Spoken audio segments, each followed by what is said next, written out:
Mazmur 91 ayat 1-16.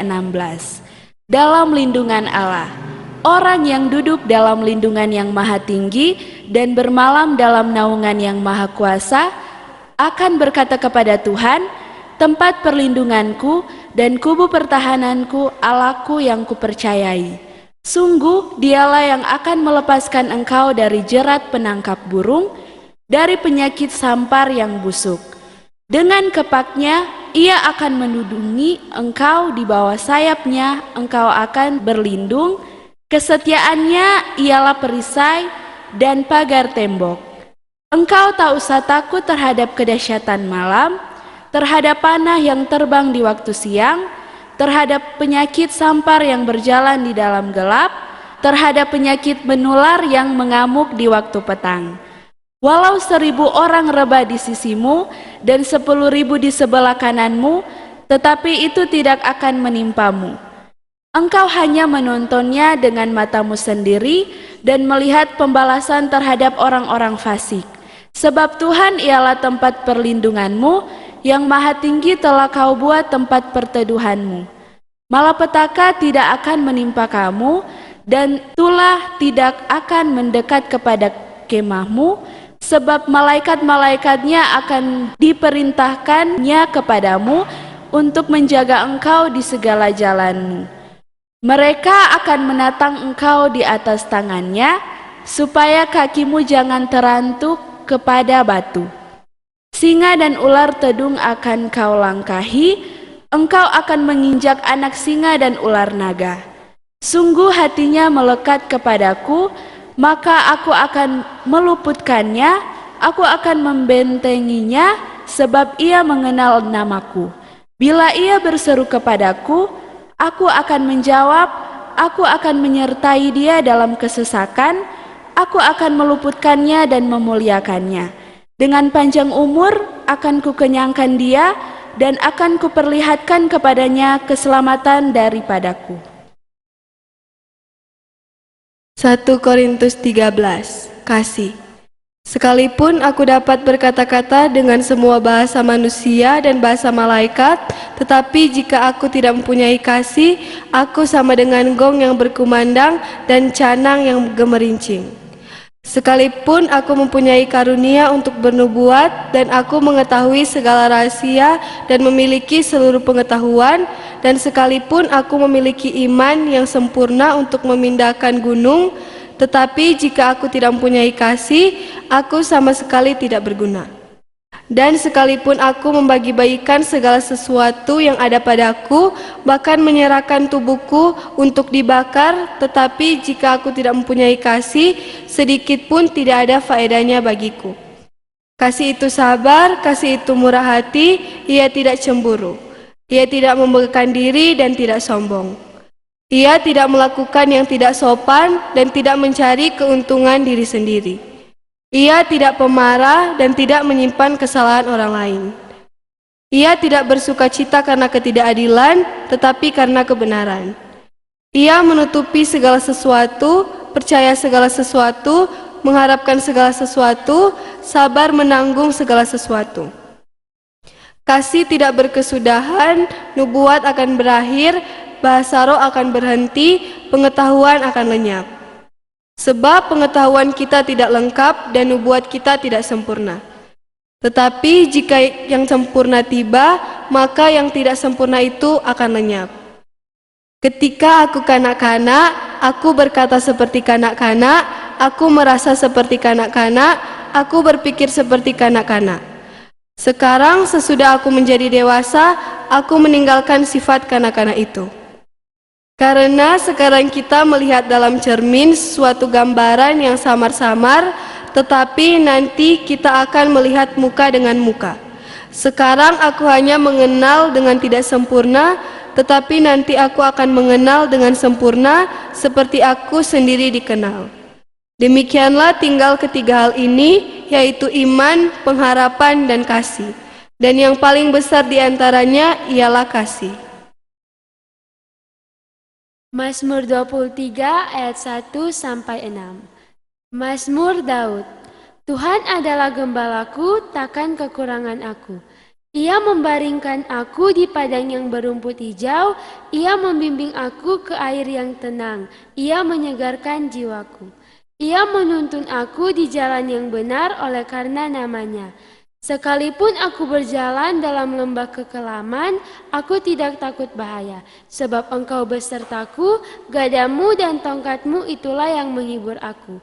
Engkau menyediakan hidangan bagiku di hadapan lawanku, Engkau mengurapi kepalaku dengan minyak, pialaku penuh melimpah. Kebajikan dan kemurahan belaka akan mengikuti aku seumur hidupku, dan aku akan diam dalam rumah Tuhan sepanjang masa. Mazmur 19 ayat 1-15.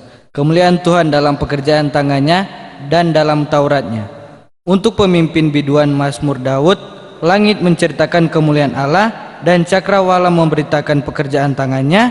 Hari meneruskan berita itu kepada hari dan malam menyampaikan pengetahuan itu kepada malam. Tidak ada berita dan tidak ada kata, suara mereka tidak terdengar, tetapi gema mereka terpancar ke seluruh dunia dan perkataan mereka sampai ke ujung bumi. Ia memasang kemah di langit untuk matahari yang keluar bagaikan pengganti laki-laki yang keluar dari kamarnya, girang bagaikan pahlawan yang hendak melakukan perjalanannya. Dari ujung langit ia terbit dan ia beredar sampai ke ujung yang lain. Tidak ada yang terlindung dari panas sinarnya. Taurat Tuhan itu sempurna, menyegarkan jiwa. Peraturan Tuhan itu teguh, memberikan hikmah kepada orang yang tak berpengalaman. Titah Tuhan itu tepat, menyukai hati. Perintah Tuhan itu murni, membuat mata bercahaya. Takut akan Tuhan itu suci, tetapi tetap ada untuk selamanya. Hukum-hukum Tuhan itu benar, adil, semuanya lebih indah daripada emas, bahkan daripada banyak emas tua, dan lebih manis daripada madu, bahkan daripada madu tetesan dari sarang lebah. Lagi pula hamba-Mu ini diperingatkan oleh semuanya itu, dan orang yang berpegang padanya mendapat upah yang besar. Siapakah yang dapat mengetahui kesesatan? Bebaskanlah aku dari apa yang tidak kusadari, lindungilah hamba-Mu juga terhadap orang yang kurang ajar. Janganlah mereka menguasai aku, maka aku akan jadi tak bercelah dan bebas dari pelanggaran besar. Mudah-mudahan Engkau berkenan akan ucapan mulutku dan renungan hatiku, ya Tuhan, gunung batuku dan penebusku.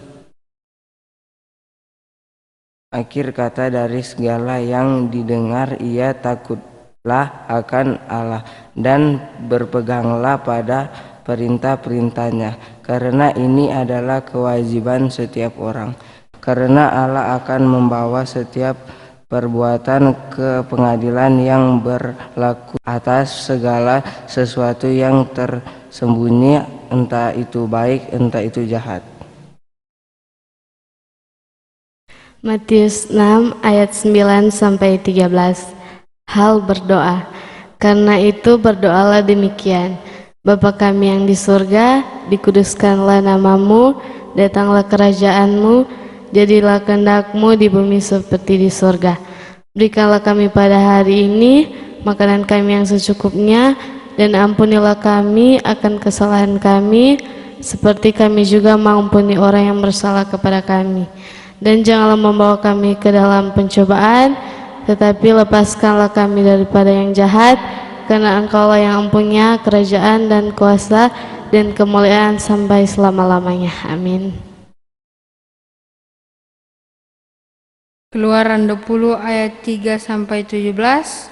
Jangan ada padamu Allah lain di hadapanku, jangan membuat bagimu patung yang merupai apapun yang ada di langit di atas, atau yang ada di bumi di bawah, atau yang ada di dalam air di bawah bumi. Jangan sujud menyembah kepadanya atau beribadah kepadanya, sebab Aku, Tuhan Allahmu, adalah Allah yang cemburu, yang membalaskan kesalahan bapa kepada anak-anaknya, kepada keturunan yang ketiga dan keempat, dari orang-orang yang membenci aku. Tetapi aku menunjukkan kasih setia kepada beribu-ribu orang, yaitu mereka yang mengasihi aku dan yang berpegang kepada perintah-perintahku. Jangan menyebut nama Tuhan Allahmu dengan sembarangan, sebab Tuhan akan memandang bersalah orang yang menyebut namanya dengan sembarangan.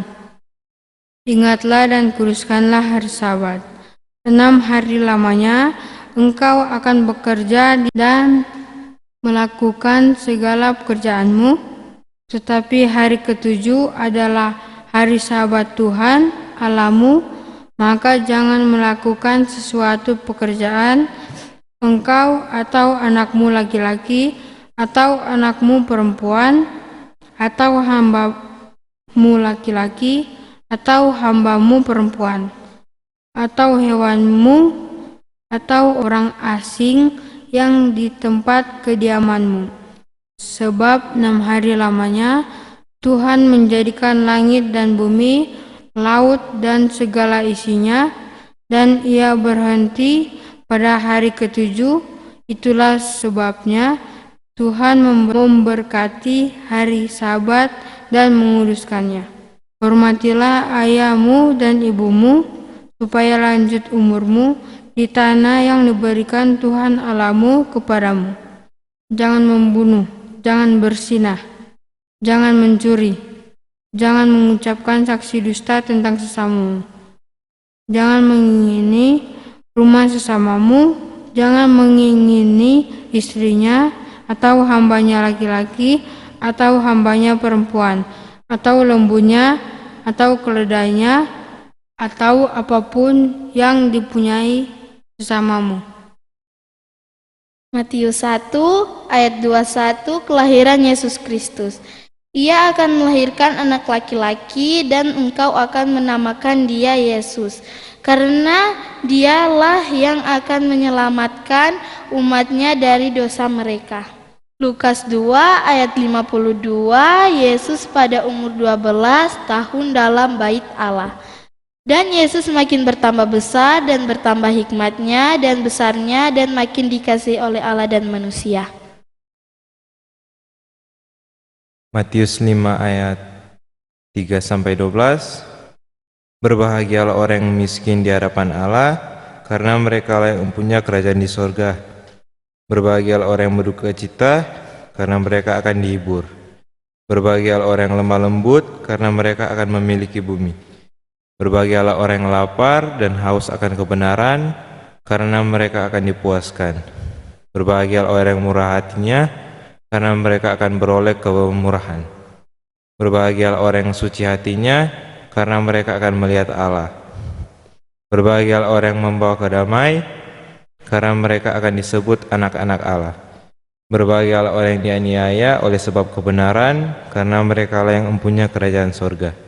Berbahagialah kamu jika karena kamu dicela dan dianiaya dan kepadamu difitnahkan segala yang jahat. Bersukacita dan bergembiralah, karena upahmu besar di sorga. Sebab demikian juga telah dianiaya nabi-nabi yang sebelum kamu. Wahyu 14 ayat 6-12. Pemberitahuan tentang penghakiman. Dan aku melihat seorang malaikat lain terbang di tengah-tengah langit, dan padanya ada Injil yang kekal untuk diberitakannya kepada mereka yang diam di atas bumi, dan kepada semua bangsa dan suku dan bahasa dan kaum.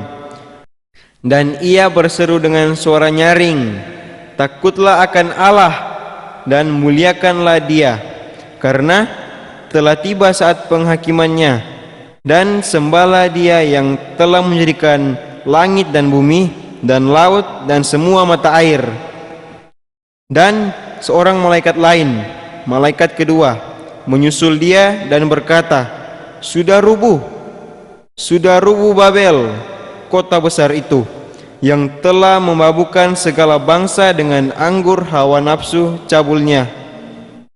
Dan seorang malaikat lain, malaikat ketiga, menyusul mereka dan berkata dengan suara nyaring, "Jikalau seorang menyembah binatang dan patungnya itu dan menerima tanda pada dahinya atau pada tangannya, maka ia akan minum dari anggur murka Allah yang disediakan tanpa campuran dalam cawan murkanya, dan ia akan disiksa dengan api dan belerang di depan mata malaikat-malaikat kudus dan di depan mata Anak Domba.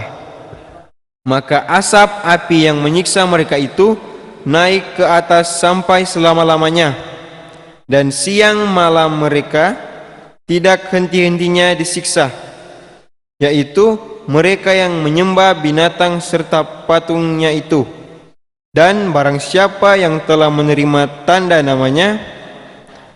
Yang penting di sini ialah ketekunan orang-orang kudus yang menuruti perintah Allah dan iman kepada Yesus. Mazmur 46 ayat 1 sampai 7. Allah kota benteng kita. Untuk pemimpin biduan dari Bani Korah dengan lagu Alamot nyanyian. Allah itu bagi kita tempat perlindungan dan kekuatan, sebagai penolong dalam kesesakan sangat terbukti. Sebab itu kita tidak akan takut sekalipun bumi berubah, sekalipun gunung-gunung goncang di dalam laut, sekalipun ribut dan berbuih airnya, sekalipun gunung-gunung goyang oleh geloranya. Kota Allah, kediaman yang maha tinggi, disukakan oleh aliran-aliran sebuah sungai. Allah ada di dalamnya, kota itu tidak akan goncang, Allah akan menolongnya menjelang pagi.